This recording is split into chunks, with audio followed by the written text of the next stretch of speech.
Outside the cabin, Janica was seen hiding behind a tree. She was currently peeking at Ed with a feeling of embarrassment. Ed then thought about what else he needed to add to his cabin. He felt that adding walls, floors, furniture, a fireplace, and a fence might be a good idea. He also felt that it would be good to have a small storage shed for firewood and other items. Ed suddenly noticed the presence of someone on the roof of his cabin. That person turned out to be Lucy, who was now fast asleep on the roof. But Ed was then surprised when he saw someone suddenly greeting him. That person was Janica. Ed then greeted her back. He also asked what made her come here. Janica immediately sweated and could only smile awkwardly at his question. She then recalled her conversation with Maya. While combing her hair, Maya told her. At that time she visited the forest and saw an interesting sight at Ed's camp. Janica then asked if she meant his hut. Hearing that, Maya then asked how she knew. Janica only replied that she saw it while passing by. Maya could only accept the random answer from Janica. She continued, she said Ed himself built it. Surprisingly, the shape looked good, quite satisfying. She didn't know that Ed had such talent. Janica was happy when Maya praised Ed. Maya said she also wanted to go inside the cabin. She wanted to see the contents and confirm its sturdiness. Janica blushed after hearing that, because she also had such thoughts. Maya again whispered in her ear. After all, she was human. Wouldn't anyone passing by be curious about who built it and what was inside?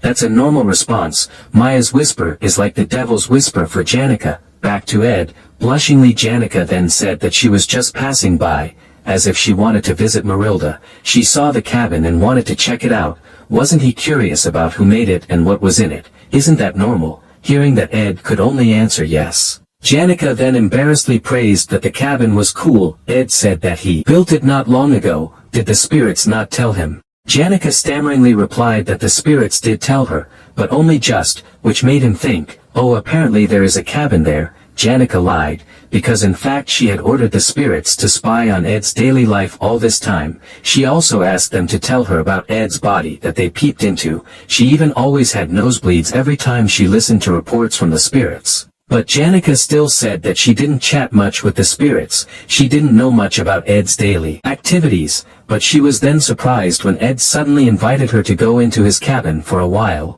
Janica immediately blushed and happily accepted his invitation. Once inside, Janica was amazed and wondered if Ed himself made all this, and without realizing that night had finally arrived, they then made a campfire to warm themselves. After receiving a cup of warm water from Ed, Janica then said that she owed a lot this time. Even the princess and Lortel went that far. There were also friends who offered to lend her dues money. She confusedly asked how she could pay all this. Ed was silent for a moment after hearing that. He then said, if she couldn't pay it, then forget it. The idea that she had to pay the debt was probably a deeply ingrained idea. Janica had never thought of it that way. Indeed, Janica was that kind of person. Her problem started because she was burdened by that sincerity, something that many people didn't understand. Although there were many people who offered to provide help, or lend her the dues money, she then decided to choose to enter the outdated Dex Hall instead of the upper-level Ophilus Hall, perhaps to reduce her debt even a little. But in Ophilus Hall, one room is for one person, while in Dex Hall one room is for 8 or more people. For Janica, all day being in the middle of many people looking at her enviously must have felt like being imprisoned. In the end, none of the problems were solved. She has not been able to get out of the vicious circle. Ed then said, if she wants to enjoy her own time, she can come here and stay whenever she wants. He doesn't mind. Janica was silent for a moment after hearing that. She then smiled and accepted his offer. She also thanked him for that. She also asked Ed to tell her if he was having a hard time or there was something that was very difficult to face alone. She promised that she would definitely help. Ed just smiled at that.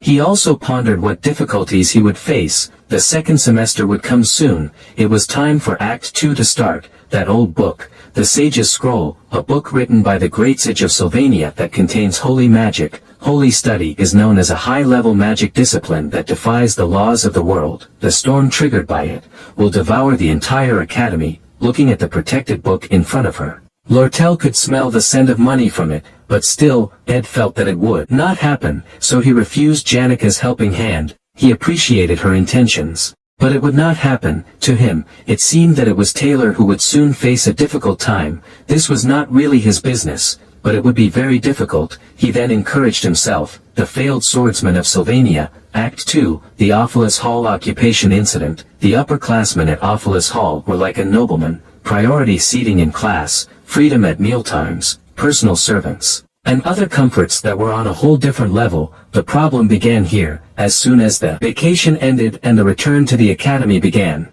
Heavy rains poured down on the southwestern part of the Belaya region, where the island of Arkan was located. The academy, normally, provided horse-drawn carriages to return to the academy in ships exclusively for the students of Ophilus Hall, and even allowed several days of tardiness without penalty. On the contrary, for the students of Dex Hall, even those who managed to reach the academy after braving the torrential rain, worried about the penalties that could be earned for missing the deadline of returning to the academy. Right here it exploded, of course. All this happened because of the intervention of a certain merchant. That merchant had already made contact with Will Rain, the representative of the low-ranked students. This person was just planning a way to launch an attack on the academy in Ophilus Hall. The discontent that had already peaked was enough to give a reason that would trigger the anger of the low-ranked students and ordinary students. And the rest would be taken care of by Will Rain, a master of incitement and oratory. The situation was ready. A clear difference in service between ordinary students who had to go through a torrential downpour to return to the academy,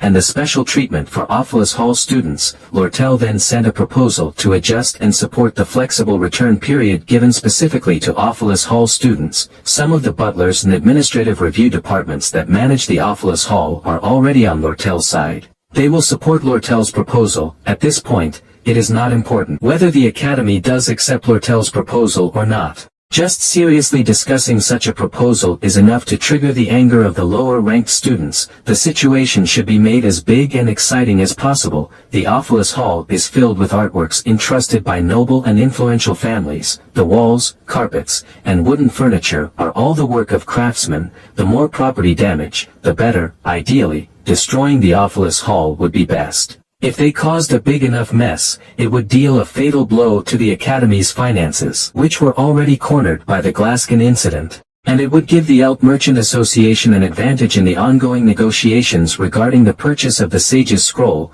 The Sage's Scroll is the heart of Sylvania, a magic tome, but sometimes those who are cornered will put even their heart into the negotiation table. Looking at the rain that never stopped, she then wondered when the rain would stop. The supportive sky without sunlight, just like the sky she used to see through the leaking roof tiles in the slums. She mocked herself for being comfortable. This romantic learning center has a lot of light sources. In the darkness inherent in life, this dirty self is increasingly apparent. A table full of traces of conspiracy, evidence of a dark life, always attacking from behind and doubting the intentions of others, the characteristics of a life filled with desperation to survive. While trying to survive, somehow it has become like that. But this did not change her filthy and tainted origin, so as if bewitched, she wandered around looking for someone similar. Even in Sylvania, which is filled with shining people, whether there could be anyone who would accept a filthy and tainted mouse. Relying on uncertain hope, wandering aimlessly in search of family ties,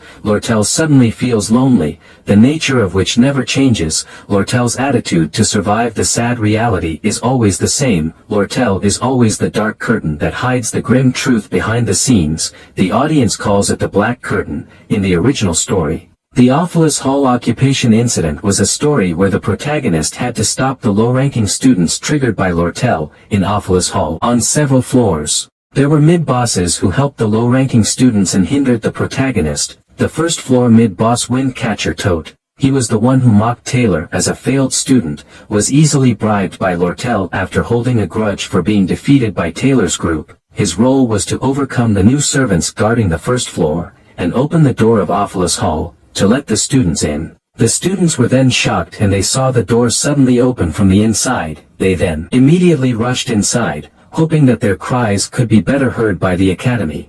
And when the students passed through the first floor, the person who played the role of stopping the protagonist's group from coming to block them was the first act 2-phase boss, Windcatcher Tote. But when Will Rain met him, he was shocked because he didn't think that the person who was bribed by Lortel was someone he never expected. Tote was supposed to do this role at first, but somehow Ed replaced him. And he himself was surprised because he had become the mid-boss now.